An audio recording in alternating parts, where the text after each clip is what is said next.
Dans le Medellín des années 80, la loyauté pouvait être un pacte avec la mort. Une ville assiégée par la violence vit surgir un homme de petite taille et à la voix enfantine, mais doté d'une réputation si létale que son nom provoque encore des frissons. John Jairo Arias Tascón, connu sous le nom de Pinina. Beaucoup se souviennent de lui comme du tueur à gages le plus fidèle de Pablo Escobar, un soldat qui ne remit jamais en question les ordres de son patron. Cependant, peu savent qu'avant de devenir l'ombre la plus redoutée du cartel de Medellín, son destin avait failli s'achever prématurément. Il avait commis l'erreur impardonnable de voler le mauvais homme. Cet épisode, qui aurait pu sceller sa mort immédiate, fit de lui la pièce maîtresse d'un empire criminel. Ce qui suivit fut une vie d'ascension fulgurante, de pouvoir absolu et d'une dévotion si aveugle qu'elle le conduirait au sacrifice final. John Jairo Arias Tascón naquit le 20 et 1 octobre 1960 et dans le quartier Lovaina, l'un des secteurs les plus touchés par la pauvreté à Medellín. 4e de 7 enfants, il grandit dans un environnement où la précarité ne définissait pas seulement le présent, mais conditionnait aussi l'avenir. Dans la rue, il apprit que le respect ne se demandait pas. Il se prenait par la force. Ses amis les plus proches l'appelaient Pinina, un surnom né de sa voix aiguë, comparée à celle d'une actrice de télévision et de ses gestes rappelant ceux d'un enfant. Mais ce sobriquet inoffensif allait bientôt être associé à la peur. Alors que d'autres enfants allaient à l'école, lui perfectionnait un autre langage, celui de l'intimidation. Dans n'importe quelle bagarre, il était le premier à brandir un couteau, et ses accès de violence lui valurent d'être expulsé de l'école. Loin de corriger sa trajectoire, cet événement marqua le début d'une carrière qui le mena, à peine adolescent, à devenir voleur, membre de gang et lieutenant de bande locale.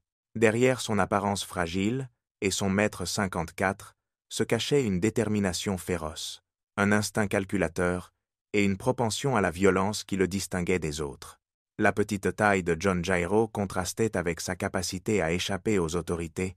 En apparence, il semblait insignifiant. Mais derrière ce corps frêle se cachait une ruse implacable et un sang-froid peu commun pour quelqu'un de son âge. Sa mère, profondément religieuse, observait avec crainte le chemin que prenait son fils. Chaque nuit, elle le confiait à la Vierge, répétant la même prière, « Que la petite Vierge me le protège ». Cependant, ces prières ne suffiraient pas à détourner Pinina du destin qu'il était en train de se forger. Lorsque la chance cessa de l'accompagner, il finit pour la première fois en prison. L'expérience fut brève, mais suffisante pour consolider sa réputation dans les quartiers de l'Est de Medellín, où l'on le reconnaissait déjà comme l'un des lieutenants les plus redoutés.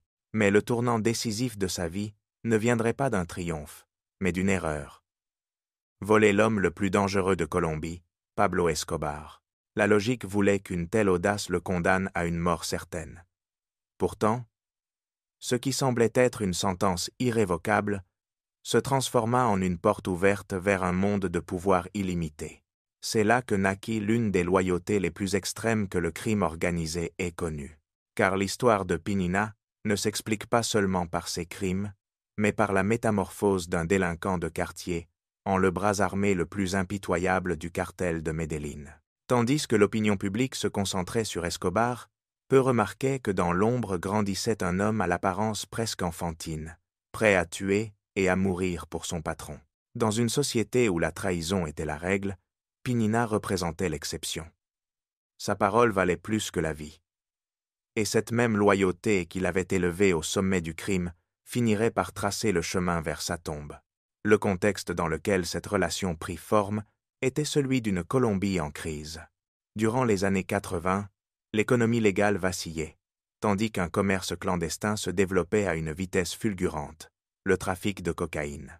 Medellín devint le centre névralgique de cette industrie, et les quartiers les plus pauvres, abandonnés par l'État, le terrain idéal pour recruter des jeunes prêts à tout pour échapper à la misère. La rencontre entre Pinina et Escobar ne fut pas un hasard, mais la conséquence inévitable de deux forces qui devaient tôt ou tard se croiser. Après ce vol, l'un des tueurs à gages de confiance d'Escobar, surnommé El Flaco Calavera, fut envoyé pour le retrouver. Ce qui semblait être le prélude à son exécution aboutit à un dénouement inattendu. Escobar, au lieu d'ordonner sa mort, lui proposa du travail. Le chef avait perçu en ce jeune homme maigre, à la voix aiguë et aux manières d'enfant, quelque chose que peu de gens voyaient. Un potentiel extraordinaire pour l'obéissance, l'efficacité et surtout, la loyauté absolue. L'entrée de Pinina dans le cercle d'Escobar fut, au début, presque insignifiante. Ses premières tâches paraissaient triviales. Porter des messages, transporter des valises ou escorter discrètement les amantes du chef. Mais ce jeune homme à la voix aiguë ne tarda pas à démontrer que son utilité allait bien au-delà des simples missions subalternes. Le véritable tournant survint lorsque le groupe de guérilla MDX-9 enleva plusieurs trafiquants de drogue et leurs familles. La réponse fut immédiate. Naquit alors le groupe clandestin Muerte a Secuestrador, MAZ, créé pour venger les barons. Là, Pinina trouva sa place naturelle. Sous cette bannière, il participa à la capture de commandants insurgés et appliqua des méthodes d'interrogatoire brutales qui révélèrent son côté le plus impitoyable. Escobar, en observant l'efficacité de ce jeune homme, commença à lui confier des opérations de plus en plus délicates et risquées. La relation entre eux se renforça peu après, lors d'un voyage aux États-Unis, au cours duquel Pinina accompagna Gustavo Gaviria et Escobar lui-même. Dans un musée de l'Ouest, il observa avec étonnement comment ces hommes, qui régnaient sur un empire criminel, pouvaient marcher parmi les touristes comme de simples citoyens. Ce contraste entre pouvoir absolu et apparence banale consolida un lien qui dépassait la hiérarchie chef-subalterne. Pendant ce temps, en Colombie, le débat politique se concentrait sur un sujet crucial: l'extradition des narcotrafiquants vers les États-Unis. Pour Escobar, c'était une menace pire que la mort. La perspective de finir dans une prison nord-américaine fit sonner toutes les alarmes au sein du cartel. Loin de se laisser intimider, Pinina assuma de nouvelles fonctions. Il gagna la réputation d'être l'homme chargé des travaux difficiles. Sa renommée grandit au point que même José Gonzalo Rodríguez Gacha, surnommé El Mexicano, faisait appel à lui pour résoudre des conflits internes dans ses laboratoires, surtout lorsque des cargaisons disparaissaient ou que des différends éclataient. La confiance qu'inspirait Pinina ne reposait pas uniquement sur sa capacité à exercer la violence. Il possédait des qualités bien plus rares dans ce milieu: la sérénité, la sobriété et, surtout, la discrétion. C'était un homme de peu de mots, et dans un monde où un mot de trop pouvait coûter la vie, c'était une vertu inestimable. Escobar le considérait comme un guerrier né, mais aussi comme un organisateur méticuleux. Avec le temps, Pinina devint le principal responsable des bureaux de recouvrement à Medellín, véritable centre névralgique du cartel. Ces bureaux n'étaient pas de simples lieux de rencontre, mais des structures complexes reliant des dizaines de bandes de tueurs à gages. Avec des lieutenants comme El Chopo et El Negro Pavón, Pinina coordonna des groupes tels que Los Priscos, Los Jesuitas, Los Cachos et Los Naranjitos. C'était un réseau armé qui étendait son influence à travers toute la ville, capable d'infiltrer les institutions et de créer des systèmes de renseignement, rendant son arrestation presque impossible. En 1984, l'adolescent délinquant de Lovaina était devenu une pièce essentielle de la machinerie criminelle qui allait défier l'État colombien. Et tout ce pouvoir avait commencé par un simple vol. Une erreur qui, au lieu de lui coûter la vie, lui ouvrit les portes d'un empire de violence et de richesse inimaginable. L'ascension de Pinina au sein du cartel de Medellín ne suivit pas un chemin lent ni progressif. Elle fut vertigineuse, presque fulgurante. À chaque opération réussie, Escobar lui confiait des missions plus sensibles, le plaçant au cœur des décisions qui allaient changer l'histoire du pays. L'épreuve décisive arriva en 1984, lorsque le ministre de la Justice, Rodrigo Lara Bonilla, intensifia sa lutte contre le narcotrafic. Lara avait publiquement dénoncé les liens d'Escobar avec des activités illégales et était déterminé à démanteler le réseau criminel qui s'étendait depuis Medellín. Pour le capo, le ministre était devenu un ennemi intolérable. Et la tâche de le neutraliser revint à Pinina. Dans la nuit du 30 avril 1984, la voiture dans laquelle voyageait Lara Bonilla fut interceptée à Bogota. Les tirs mirent immédiatement fin à sa vie. Bien que les tireurs fussent membres du gang Los Quesitos, le cerveau de l'attentat était Pinina, qui en avait conçu chaque détail. Après l'assassinat, la police lança une chasse effrénée à l'homme agissant sous l'alias Franco Naranjo, l'une des multiples identités fausses utilisées par Pinina pour se dissimuler dans l'ombre. Pour éliminer toute trace, il ordonna le silence définitif de la petite amie de Byron Velasquez, l'un des sicaires ayant participé à l'embuscade. Cette méthode allait devenir sa marque, non seulement exécuter les ordres d'Escobar, mais aussi effacer toute preuve pouvant compromettre son chef. Il était méticuleux, froid et surtout infaillible.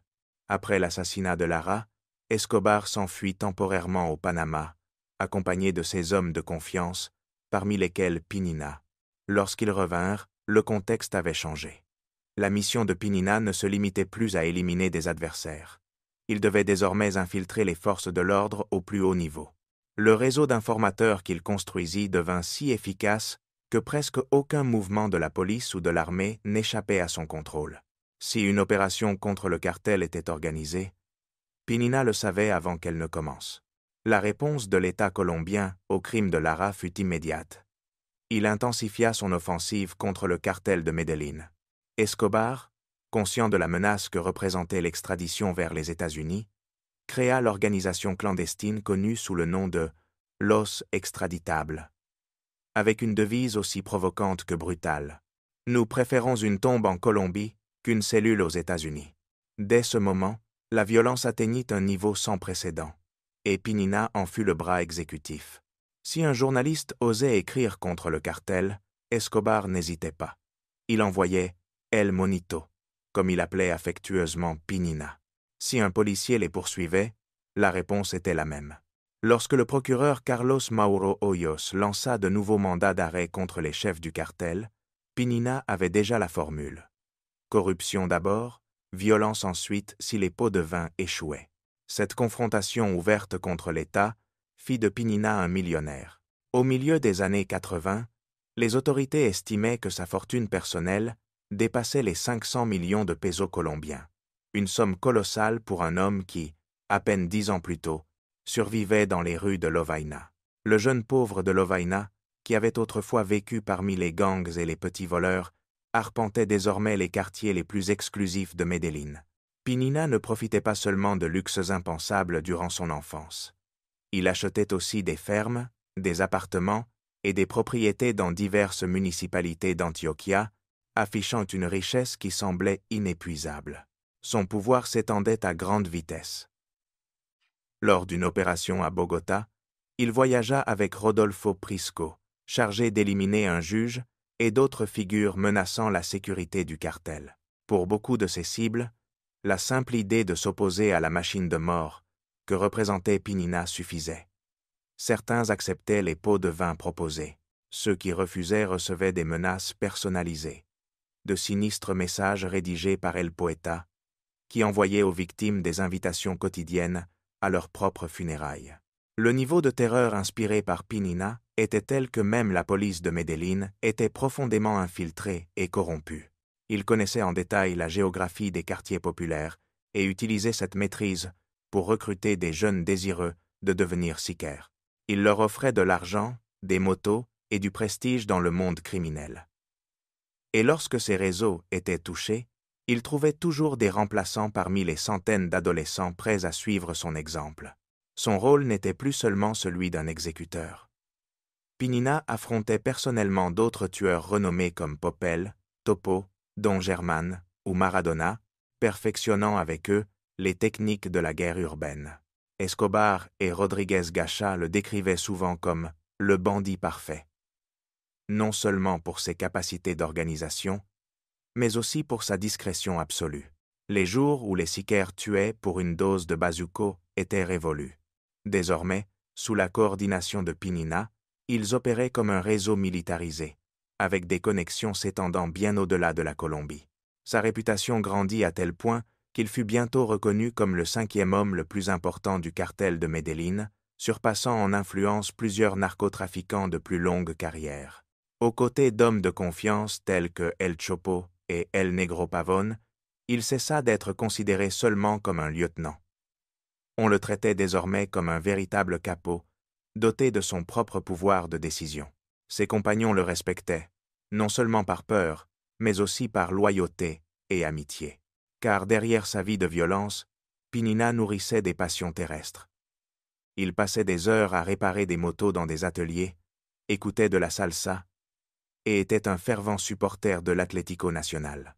Son fanatisme allait jusqu'à lui faire négliger les mesures de sécurité, assistant à des matchs de football accompagnés de ses hommes armés. Lors des perquisitions dans ses résidences, la police trouva des photographies et des maillots autographiés par des joueurs de l'époque, un témoignage de cette double vie. Pour Pinina, la loyauté était une règle incontestable, et il exigeait la même chose de ses subordonnés. Lorsqu'il découvrit qu'un employé du cartel de Cali, surnommé Piña, avait tenté d'assassiner son ami El Negro Pavón, il s'adressa directement à Escobar pour exiger vengeance. Le patron, fidèle à ses lieutenants, réclama Piña. Cependant, Francisco Herrera, l'un des dirigeants du cartel de Cali, refusa de le livrer. Cet acte de défi ne fut pas oublié. Il marqua le point de départ d'une confrontation sanglante. La guerre ouverte entre les cartels de Medellín et de Cali. En janvier 1988, le cartel de Cali décida d'attaquer directement le cœur de son ennemi. Une voiture piégée fut garée devant l'immeuble Monaco, la résidence de Pablo Escobar et de sa famille. Les responsables confondirent Fernando Gaviria, le frère de l'épouse d'Escobar, avec le capot lui-même, et firent d'exploser la charge. Escobar survécut, mais l'attentat fit plusieurs blessés et envoya un message clair: la guerre avait commencé. La réponse ne se fit pas attendre. Pinina parvint à capturer 2 des responsables, connus sous les surnoms de El Indio et El Pecoso. Sous des interrogatoires impitoyables, il obtint une information cruciale.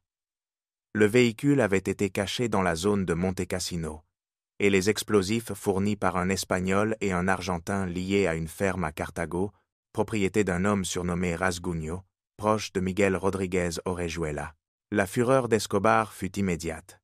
Il menaça Rasguño de mort, qui, craignant pour sa vie, chercha refuge sous la protection d'Hernando Restrepo, alias Acher. Seule l'intervention de ce dernier parvint, momentanément, à contenir la vengeance d'Escobar. Mais l'épisode du Monaco ne fut pas un cas isolé, mais le début d'une confrontation ouverte entre Medellín et Cali. En représailles, Escobar ordonna une opération dans la ville rivale. Pinina et El Negro Pavón prirent la tête d'un commando de tueurs chargé d'éliminer la direction du cartel de Cali. Cependant, à leur arrivée, ils découvrirent que la zone était lourdement surveillée par la police, prévenue à l'avance de l'embuscade. Après plusieurs tentatives infructueuses, le groupe retourna à Medellín les mains vides. Le cartel de Cali répondit par une stratégie plus subtile. Il renforça ses liens avec des secteurs de la police et de l'armée qui pourchassaient Escobar. Cette alliance transforma la guerre en un conflit encore plus dangereux. Au milieu de cette escalade, Pinina subit l'une des pertes les plus douloureuses de sa vie criminelle. Sa main droite, Fabián Tamayo, alias Chirusa, fut assassiné. Chirusa, connu pour sa brutalité, contrôlait des bandes à Guayabal et dirigeait des tueurs comme La Kika, El Pajaro et Enchufé. Il assurait également la sécurité d'Escobar et comptait sur des informateurs au sein de la police. La nouvelle de sa mort fut un coup dévastateur. Le corps de Chirusa fut photographié par ses bourreaux, et les images circulèrent rapidement à Medellín comme un trophée de guerre. Furieux, Pinina interrogea les hommes proches de son lieutenant. Avec Giovanni Lopera, alias La Modelo, il conclut que le cartel de Cali avait engagé des tueurs à gages pour exécuter la vengeance, convaincu que Chirusa les avait trahis. La réponse de Pinina fut immédiate. Il envoya un contingent à Bogota, dirigé par des hommes de confiance absolue. Brance Muñoz, alias Tyson, formé avec son frère Tilton par un mercenaire israélien aux tactiques militaires et aux explosifs. Son cousin Cuco Zavala, expert en fabrication d'engins explosifs, et Giovanni Lopera lui-même, neveu de Cuco. Avec ce cercle rapproché, Pinina perfectionna une véritable machine de guerre. Sa mission ne se limitait plus à éliminer des cibles individuelles. Il reçut l'ordre de passer à des opérations collectives, utilisant des voitures piégées comme principal instrument de terreur. La guerre entre Medellín et Cali entrait dans une nouvelle phase sanglante. L'État colombien répondit au défi du cartel de Medellín par une offensive directe. Des récompenses de plusieurs millions furent offertes pour la capture d'Escobar, de Pinina et d'autres membres de l'organisation. Cependant, Pinina prouva à plusieurs reprises sa capacité à échapper à la capture. Il avait conçu un ingénieux système d'antennes relais qui détournait les signaux téléphoniques, empêchant la police de localiser ses communications. Ces appels étaient en outre codés. Ils faisaient référence à des lieux et à des rencontres à travers des souvenirs d'enfance. Des phrases apparemment innocentes comme « Tu te souviens quand nous étions enfants et que nous buvions du jus dans cette maison? On se voit là-bas » servaient de coordonnées secrètes. En 1990, Pinina n'était pas seulement le bras exécuteur le plus redouté d'Escobar, mais aussi l'un des criminels les plus recherchés du pays. Sa fidélité sans faille l'avait conduit au sommet du pouvoir criminel, mais cette même dévotion faisait de lui la cible prioritaire des forces de sécurité. La chasse à l'homme avait commencé, et le piège se refermait inexorablement. Comprendre Pinina, c'est plonger dans un cas exceptionnel de loyauté absolue dans l'histoire du crime organisé. Un homme capable de sacrifier sa vie, sa morale et son avenir au nom d'un autre. Sa personnalité avait été façonnée dès l'enfance par un environnement impitoyable. Grandir dans l'extrême pauvreté du quartier Lovaina signifiait livrer chaque jour une bataille pour la reconnaissance et la survie. Dans un contexte où l'État était absent, les véritables figures d'autorité étaient ceux qui imposaient leur pouvoir dans la rue. La violence, dans ce contexte, n'était pas un choix, c'était une ressource indispensable. Et Pinina apprit à la maîtriser très jeune. Son physique joua également un rôle déterminant. Avec seulement 1,54 mètres et une voix aiguë presque enfantine, il transforma ses faiblesses apparentes en armes psychologiques. Ses victimes le sous-estimaient, et lorsqu'elles faisaient face à sa brutalité, l'effet était dévastateur. La rencontre avec Pablo Escobar fut le tournant décisif. En Escobar, il trouva plus qu'un patron. Il découvrit quelqu'un qui reconnaissait son talent, qui lui offrait non seulement de l'argent et du pouvoir, mais quelque chose de bien plus précieux pour lui, la validation et l'appartenance. Ce lien marqua son destin à jamais. Pablo Escobar ne fut pas seulement un patron pour Pinina, mais une figure paternelle. Avec son charisme et sa capacité de leadership, il combla un vide qui avait marqué l'enfance de John Jairo. L'absence de repères solides. Ce manque fut remplacé par un lien de dévotion qui frôlait le religieux. Alors que de nombreux lieutenants pouvaient être achetés ou cédaient sous la pression, Pinina resta incorruptible. Sa loyauté avait une origine pratique. Escobar lui avait épargné la vie, alors qu'il aurait été logique de l'éliminer après le vol initial. Cependant, ce qui était né de la gratitude se transforma en un pacte psychologique plus profond. Des spécialistes en criminologie et en psychologie ont décrit des cas similaires, des subordonnés dont l'identité se confond avec celle de leur chef. C'était le cas de Pinina. Il n'existait aucune distinction entre sa propre vie et la mission du cartel de Medellín. Attaquer Escobar, c'était l'attaquer lui. Les succès d'Escobar étaient les siens, et ses défaites également. Cette symbiose explique pourquoi il fut capable d'exécuter des actes de violence extrême sans le moindre remords apparent. Pour Pinina, il ne s'agissait pas de décisions individuelles, c'était la défense d'un idéal partagé avec son patron. Paradoxalement, au sein de son univers criminel, il maintenait un code d'honneur. La trahison était une faute impardonnable, et il attendait de ses hommes la même dévotion absolue qu'il professait envers Escobar. Bien que déformé par la brutalité du contexte, ce code lui conférait une structure morale qui justifiait ses actions. Son efficacité en tant que chef militaire du cartel ne reposait pas uniquement sur la violence. Pinina réunissait 3 qualités rares chez un tueur à gages: intelligence stratégique, connaissance du terrain et inspiration auprès de ses hommes. Il ne se contentait pas de semer la peur, il savait gagner le respect. Ses subordonnés le suivaient non seulement par crainte, mais aussi parce qu'ils le considéraient comme un leader légitime. La métamorphose d'un délinquant de quartier en stratège du crime révèle une capacité intellectuelle qui, dans d'autres circonstances, aurait pu mener à des accomplissements très différents. Sa capacité à établir des réseaux d'informateurs, à infiltrer des institutions et à anticiper les mouvements des forces de l'ordre démontrait un esprit analytique exceptionnel. Mais cette même loyauté qui l'avait élevé contenait le germe de sa chute.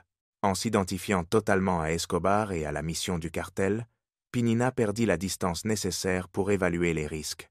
Au lieu d'atténuer son engagement lorsque la pression de l'État augmentait, il le renforça, s'exposant de plus en plus. Derrière l'homme craint se cachaient des passions humaines. Il aimait le football, passait des heures à réparer des motos et appréciait la musique salsa. Ses intérêts étaient son échappatoire, le lien avec une vie ordinaire qu'il n'avait jamais pu vivre pleinement. Le contraste entre le Pinina qui vibrait dans les tribunes d'un stade et celui qui ordonnait la détonation de voitures piégées reflète la fragmentation psychologique dont il avait besoin pour survivre dans le monde qu'il avait choisi. Son histoire est, en fin de compte, une tragédie. Des qualités extraordinaires d'intelligence, de leadership et de discipline, canalisées vers la destruction plutôt que vers la construction. Dans un autre contexte, avec de réelles opportunités et un environnement moins hostile, les qualités de Pinina, sa discipline, son intelligence stratégique, sa capacité de leadership, auraient pu faire de lui un homme radicalement différent. Sa vie est un rappel de la manière dont le milieu social et les premières décisions déterminent le cours d'une existence. Elle démontre aussi comment une vertu universelle comme la loyauté peut devenir une arme destructrice lorsqu'elle est dirigée vers des objectifs erronés. En 1990, le cercle autour de Pinina commença à se refermer. Après des années de meurtres, d'attentats et d'une guerre frontale contre l'État, son nom n'était plus seulement synonyme de terreur, il était devenu un objectif national. Le colonel Hugo Martinez, à la tête du bloc de Busqueda, était déterminé à démanteler la structure militaire du cartel de Medellín. Il savait que capturer ou éliminer Pinina représenterait un coup dévastateur pour Escobar. Après de multiples perquisitions infructueuses, les autorités parvinrent à intercepter une communication dans une maison appartenant à El Mugre, un autre lieutenant du cartel. Cet indice leur révéla que Pinina prévoyait de rendre visite à des membres de sa famille à Envigado. Immédiatement, ils organisèrent une opération pour le capturer. Mais, comme tant d'autres fois, le réseau d'informateurs de Pinina entra en action. Alors qu'il se dirigeait vers l'endroit prévu, il reçut un appel d'avertissement. « Hé, où êtes-vous ? » ?»« Par ici, près du supermarché, » répondit-il. « Écoutez, faites demi-tour et passez près de la voiture bleue, à côté du restaurant du coin. Ces gens-là, c'est la loi, le prévint-on. » Pinina comprit le danger. En quelques minutes, il passa des appels frénétiques et réussit à mobiliser près de 60 hommes armés de fusils, prêts à intervenir. Par radio, l'un de ses informateurs transmit un message directement au général Martinez. « Il prépare une embuscade contre vous. Changez d'endroit. » Les policiers modifièrent leur position, mais peu après, une nouvelle alerte retentit. « Ils sont dans la rue du Haut. On va les avoir. » Face à l'évidente infériorité numérique, le général ordonna la retraite. Ce scénario se répéta à plusieurs reprises. Chaque fois que le bloc de Busqueda se rapprochait de Pinina, au moment même où ils atteignaient le point exact, il s'était déjà volatilisé. Il semblait posséder un sixième sens pour détecter le danger, bien qu'il s'agît en réalité d'un réseau de délateurs infiltrés à tous les niveaux des forces de sécurité. La poursuite devint un duel personnel entre Pinina et le colonel Martinez, et le tueur à gages n'hésita pas à riposter. À plusieurs reprises, il tenta d'assassiner le général. Il envoya un policier infiltré à l'école où étudiaient les enfants de Martinez, bien que la tentative échoua. Il essaya même d'empoisonner la nourriture de l'officier, sans succès. La paranoïa commença à consumer le général. Lors d'une opération de routine, à peine 2 minutes après son début, Pinina alertait déjà d'autres membres du cartel sur les mouvements de la police. Indigné, Martinez s'adressa au major Aguilar. « C'est vous l'infiltré. Trouvez qui c'est. » Accablé, le colonel se rendit à Bogota et présenta sa démission. Peu de temps après, Aguilar le contacta. Ils avaient enfin identifié l'informateur qui divulguait chaque action du bloc de Busqueda. Le colonel Hugo Martinez reprit la chasse, mais après tant d'échecs, l'espoir s'amenuisait. Capturer Pinina semblait impossible. un véritable fantôme qui parvenait toujours à s'échapper. Seul un miracle pouvait changer le cours des choses. Ce miracle arriva de la manière la plus inattendue. La domestique de Pnina, à son insu, entretenait une relation téléphonique avec son petit ami. Ce détail passa inaperçu pour le tueur, mais pas pour les autorités. Le 13 juin 1990, le bloc de Busqueda localisa le petit ami. C'était un jeune policier de bas rang.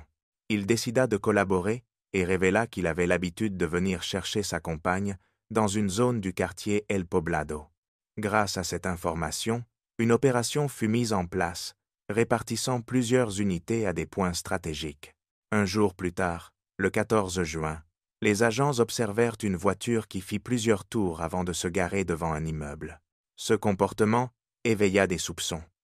Quelques minutes plus tard, ils confirmèrent ce qu'ils attendaient depuis si longtemps. Pnina utilisait le téléphone d'un appartement au 3e étage.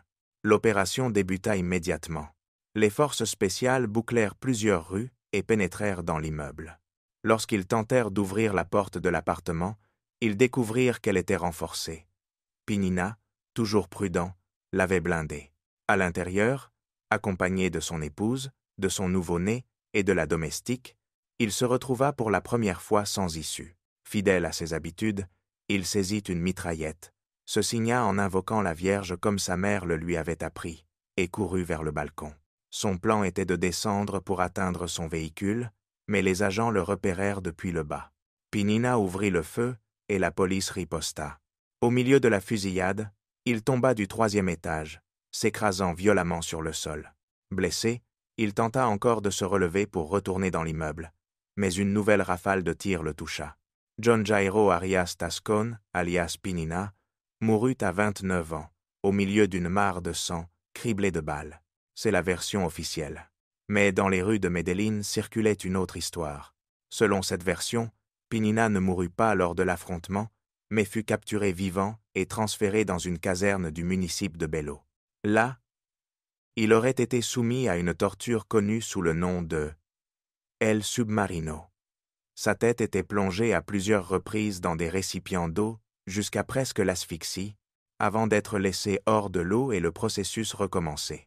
Malgré les interrogatoires, il ne révéla pas l'emplacement d'Escobar, non pas parce qu'il refusait, mais parce qu'il l'ignorait réellement. Les seules informations obtenues furent des documents confirmant que le capo avait quitté Medellín et se cachait probablement dans la région du Magdalena Medio. Escobar réagit avec fureur. Dans un communiqué, il affirma que Pnina avait été exécuté devant sa femme et son jeune fils. Pendant ce temps, les autorités et les ennemis du cartel célébraient la chute du monstre de Lovaina, l'un des hommes les plus redoutés de Colombie. Dans la nuit du 14 juin 1990, vers 11 heures, des tests d'empreintes digitales confirmèrent ce que l'on soupçonnait déjà. Le corps appartenait à John Jairo Arias Tascón. Pnina était tombé. Son épouse fut placée sous la garde d'un tribunal d'instruction criminelle et leur fils, encore bébé, fut confié au service de protection de l'enfance. Mais sa mort n'apporta pas la paix. Au contraire, elle devint le déclencheur d'une nouvelle spirale de violence. Quelques heures plus tard, une voiture piégée explosa à Medellín, suivie d'autres massacres qui secouèrent la ville. C'était l'adieu sanglant du lieutenant le plus loyal d'Escobar. Quelques jours plus tard, une photographie inquiétante parvint entre les mains du capo. On y voyait Pnina blessé, escorté par des agents qui le conduisaient vers un véhicule officiel. Pour Escobar, cette image constituait la preuve que son tueur avait été capturé vivant et exécuté par les forces de l'ordre. Sa réaction fut immédiate. La police criminelle et assassine agit sans honneur, déclara-t-il avec colère en évoquant son homme de confiance. La mort de Pnina ne fut pas un simple épisode. Elle représenta l'un des coups les plus dévastateurs pour le cartel de Medellín. Le général Miguel Maza Márquez, l'un des principaux ennemis d'Escobar, alla jusqu'à affirmer que la chute de Pnina équivalait, en termes stratégiques, à la mort du capo lui-même. Au-delà de la terreur qu'il inspirait, l'histoire de John Jairo Arias Tascón est le reflet d'une Colombie brisée par les inégalités, où la pauvreté et le manque d'opportunités poussèrent des milliers de jeunes vers la violence. Pnina n'était pas né monstre. Il fut forgé par un environnement hostile, des circonstances extrêmes et des choix qui le conduisirent au crime. Sa fidélité aveugle à Pablo Escobar, commencée par un vol et terminée par une mort sanglante, met en lumière la complexité des relations humaines, même dans les contextes les plus sombres. Dans un univers criminel où la trahison était la règle, Pinina représenta l'exception. Il demeura fidèle jusqu'à la fin, offrant sa vie au nom d'une dévotion qui le consuma entièrement. Après sa mort, le cartel de Medellín poursuivit sa guerre contre l'État, mais il avait perdu son stratège militaire le plus brillant. L'organisation devint un monstre à 1000 têtes, dirigé par plusieurs chefs, parmi eux Giovanni Lopera, La Modelo, El Chopo, Tyson et El Arete, qui maintinrent le règne de la terreur. Cependant, aucun d'eux n'hérita de la combinaison létale d'intelligence, de sang-froid et de loyauté qui avait défini Pinina. À sa mort, il laissa derrière lui une fortune amassée en à peine une décennie de service au cartel, des propriétés à Medellín et dans l'Antioquia, ainsi que des comptes bancaires millionnaires gérés par des prête-noms. Il fut enterré au cimetière central d'Envigado, aux côtés de sa mère, Ana Lidia Tascón Ríos. L'histoire de John Jairo Arias Tascón est bien plus que la biographie d'un tueur à gages. C'est la radiographie d'un pays fracturé, où la pauvreté, le manque d'opportunités et la violence ambiante ont poussé toute une génération vers des chemins sans retour. Pinina nous rappelle que derrière chaque criminel se cache une histoire humaine, marquée par des décisions qui, sur le moment, paraissent inévitables. Son héritage est un avertissement. La loyauté, lorsqu'elle est dirigée vers de mauvais objectifs, peut devenir la plus destructrice des forces, détruisant non seulement celui qui la professe, mais aussi la société qui l'entoure. Merci de nous avoir accompagnés dans ce voyage à travers la vie de Pinina, un récit de loyauté extrême, de violence implacable et de contradictions humaines. Nous voulons maintenant connaître votre avis. Pinina fut-il un monstre créé par les circonstances ou un homme qui choisit le chemin de la violence? Pensez-vous que sa loyauté fut sa plus grande force ou sa plus grave erreur? Laissez-nous vos commentaires ci-dessous. N'oubliez pas de vous abonner à la chaîne et d'activer la cloche pour recevoir d'autres documentaires sur les figures qui ont marqué l'histoire du crime. Votre soutien, avec un j'aime et en partageant cette vidéo, nous aide à poursuivre nos recherches et à raconter des histoires avec rigueur et profondeur. À bientôt pour un prochain épisode.